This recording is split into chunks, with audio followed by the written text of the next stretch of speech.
స్వరూపుడు కూడా ఆయనే. అది చెప్పడానికి ఆయన త్రిశూలం పట్టుకుంటాడు. సాధారణంగా మీకు శివాలయం అంటే ఎక్కడ శివస్వరూపము ప్రకటనముగా ఒక రూపంతో కరచరణాదులతో ఉండదు. శివాలయం అంటే అది శివలింగాలయం అని గుర్తు. లింగస్వరూపమే ఉంటుంది శివాలయంలో.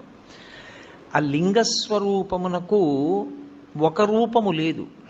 లింగము ఇలాగే ఉండాలి అని నిర్ణయం లేదు. చిన్న లింగం ఉంటుంది, పెద్ద లింగం ఉంటుంది, చాలా పెద్ద లింగం ఉంటుంది, వివిధ పదార్థములతో చేయబడినటువంటి శివలింగాలు ఉంటాయి. కొన్ని పడుకున్న లింగాలు ఉంటాయి, కొన్ని కూర్చున్న లింగాలు ఉంటాయి, కొన్ని నిలబడిన లింగాలు ఉంటాయి. శివలింగాన్ని నిర్మాణం చేసినటువంటి తీరును బట్టి ఆ శివలింగం పడుకుందా, నించుందా, కూర్చుందా కూడా చెప్తారు. అటువంటి శివస్వరూపంలో శివాలయంలో లింగము అని ఉంటుంది. అసలు ఆ లింగము అన్న మాటకు అర్థమేమి అన్నది సక్రమంగా అర్థమైతే శివాలయానికి అసలు మనం ఎందుకు వెళ్ళాలి, ఎందుకు దర్శనం చెయ్యాలి, దర్శనం చేసి మనం పొందేటటువంటి ప్రయోజనం ఏమిటి అన్న దాని మీద ఒక అవగాహన ఏర్పడుతుంది. మీకు నేను తేలికగా అర్థమయ్యేటట్టు చెప్పాలి అంటే, లింగం అన్న మాట ఏకకాలమునందు రెండు అర్థములను గోచరింపచేస్తుంది. ఒకటి, నాకు ఒక అనుమానం వచ్చింది. ఏమిటి అనుమానం అంటే, సప్తధాతువులేగా ఎవరి ఎందున్నా, ఇప్పుడు ఈ సభలో ఉన్న ఎవరిలో ఉన్నవైనా నాలో ఉన్నవైనా కేవలము సప్తధాతువులే. చర్మము, రక్తము, మాంసము, కొవ్వు, అస్థి, శుక్ల, మేధ, ఈ 7 పదార్థములతోటే ఇన్ని శరీరములు తయారయ్యాయి. కానీ ఒక శరీరాన్ని పోలినట్టు వేరొక శరీరం ఉండదు. అలాగని తండ్రి పోలిక కొడుక్కి రాకుండా ఉండదు, ఏదో కూతురికి ఏ మేనమామ పోలికో తల్లి పోలికో వస్తుంది. మరి పోలికొచ్చినా ఒకేలా మాత్రం ఏ ఇద్దరు వ్యక్తులు ఉండడానికి అవకాశం లేదు. ఇంత భిన్నత్వంతో ఈ లోకాన్నంతటినీ ఆయన సృజించాడు. విశ్వము యొక్క మాట పక్కన పెట్టండి, అసలు ప్రపంచం యొక్క మాట పక్కన పెట్టండి, ఒకే వ్యక్తినే తయారు చేస్తున్నాడు ఆయన. మనుష్యుణ్ణి తయారు చేస్తున్నాడు. అందరికీ 2 కళ్ళు పెట్టాలి, అందరికీ ఒక ముక్కు పెట్టి 2 కన్నాలు పెట్టాలి, అందరికీ 2 చెవులు పెట్టాలి, అందరికీ నోరు పెట్టాలి, అందరికీ నుదురు పెట్టాలి, జుట్టు ఉంచాలి. కానీ 1,00,00,000 మంది వ్యక్తుల్ని ఏకకాలంలో చూసినా ఒక వ్యక్తిలా వేరొక వ్యక్తి ఉండకూడదు. ఇంత నిర్మాణ దక్షతతో, ఇంత గొప్పగా అదే పదార్థములతో ఇంత భిన్నత్వాన్ని తీసుకొచ్చేటట్టుగా చెక్కిన శిల్పి ఎవరు నాకు చూడాలనిపించింది అనుకోండి. నేను ఎక్కడో అక్కడ చూడాలి కదూ, వాడిని చూడాలని నాకు ఆతృత పుట్టింది. ఏదో మనం బదరీ వెళ్ళాలనుకున్నట్టు, కేదారం వెళ్ళాలనుకున్నట్టు, అరుణాచలం వెళ్ళాలనుకున్నట్టు ఆయన ఒక్కసారి చూద్దామని అనిపించింది అనుకోండి. అప్పుడు ఆయన లింగస్వరూపంతో ఉంటాడు. ఎందుకు లింగస్వరూపంతో ఉంటాడంటే, ఆ చెక్కినటువంటి వ్యక్తి ఉన్నాడే, ఈ లోకమునంతటినీ కూడా సృజించిన వాడు ఉన్నాడే, వాడు నిర్మించి విడిచిపెట్టలేదు. వాడు దీని వృద్ధికి నాశనానికి కూడా కారణమవుతున్నాడు. కొన్నాళ్ళు పెరగాలి జీవులన్నీ, పెరిగిన జీవులు లయమైపోవాలి. లయమైపోయినప్పుడు ఈ భూమి మీదే పడిపోవాలి, భూమిలోనే కలిసిపోవాలి. మళ్ళీ సృష్టింపబడినప్పుడు బయట ఉన్న పంచభూతములతోటే సృష్టింపబడాలి. ఇది పెరుగుతూ ఉండాలి, ఇదే మళ్ళీ తరిగిపోతూ ఉండాలి, ఇదే పడిపోతూ ఉండాలి. జీవుల యొక్క పాపపుణ్యములను దృష్టిలో పెట్టుకుని శరీరాల్ని మారుస్తూ ఉండాలి. లోపల ఉన్నవాడు జీవుడు, వాడికి ఏవో పాపపుణ్యాలు ఉన్నాయి, ఇవాళ ఇందులో ఉన్నాడు. ఇది పడిపోయిన తర్వాత వాడు ఇందులోకి వెళ్ళాలి, నిర్ణయం చేసి ఆ శరీరాన్ని సిద్ధం చేసి అందులోకి పంపాలి. ఇన్ని లెక్కలు కట్టుకుంటూ ఉండాలి, ఇన్ని విషయాల్ని చూస్తూ ఉండాలి, ఇన్ని విషయాల్ని నిర్వహిస్తూ ఉండాలి.